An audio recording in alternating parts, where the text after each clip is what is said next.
E afinal, o que eu tenho que me preocupar com a coagulação do meu sangue?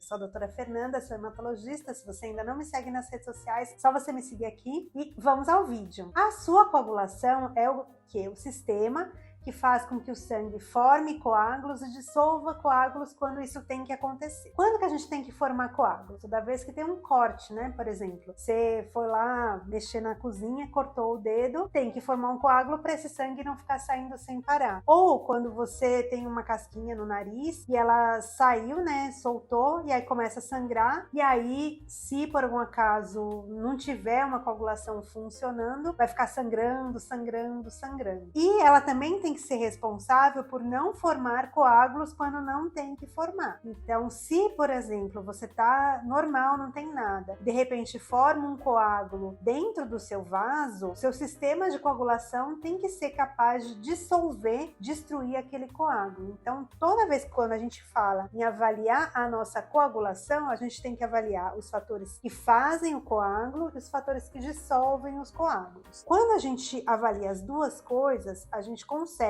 fechar um diagnóstico de um distúrbio de coagulação. O distúrbio de coagulação mais conhecido, né, é a hemofilia, que é quando a gente tem uma deficiência de fator 8 ou de fator 9, e esse distúrbio ele é conhecido por ser ligado ao X, então as mães que carregam o gene vão ter filhos com a doença e maior predisposição a ter sangramentos espontâneos. Esses sangramentos podem acontecer desde quando nascer até mais tarde. Essa pesquisa não está presente no teste do pezinho. Caiu.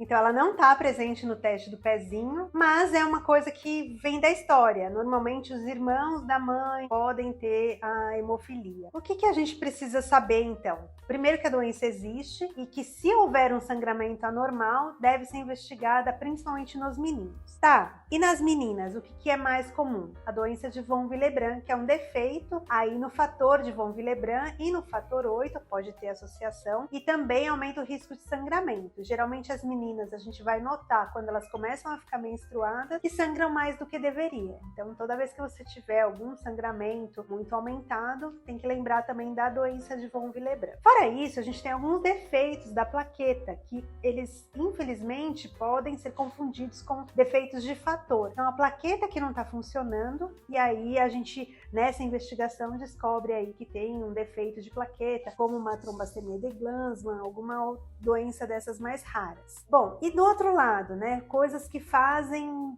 o coágulo não ser dissolvido são as trombofilias, que são os fatores que aumentam a coagulação sanguínea, predispondo à formação de um coágulo dentro do seu vaso. As duas coisas são ruins, né? O ideal é que o nosso sistema de coagulação ele esteja bem equilibrado para que forme o coágulo quando tem que formar, não fique sangrando demais, e não forme coágulo quando não tem que formar. Esse exame de coagulação ele é pedido sempre que vai fazer algum procedimento cirúrgico. Normalmente o médico pede 3 exames, né? O tempo de protrombina, o tempo de tromboplastina parcial ativado e a contagem de plaquetas. Com esses 3 exames, a gente consegue avaliar a coagulação tanto na via intrínseca quanto extrínseca e na via final comum. Por que tem esses nomes, né? Esses nomes eles significam a cascata da coagulação. E aí é assim, cada defeito a gente tem que procurar num lado. Isso serve mais para o hematologista aí caçar aí qual defeito está mais presente num lado ou no outro. Não é para ficar desesperado, é só ir num especialista que ele estuda bastante isso e vai conseguir desvendar qual é o mistério do seu sangue, né? Às vezes você vê um exame prolongado, um tempo de coagulação prolongado e na verdade não é um problema. O problema é que você pode ter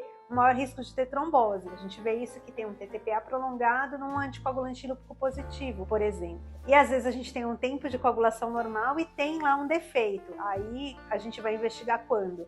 Quando tem um sangramento e mesmo assim os exames estão normais. Daí a gente vai pedir a avaliação da função da plaqueta e dos fatores que normalmente não alteram aí a coagulação. Eu espero que esse vídeo tenha sido útil. Se você gostou, compartilha com alguém que quer saber mais sobre a coagulação do sangue.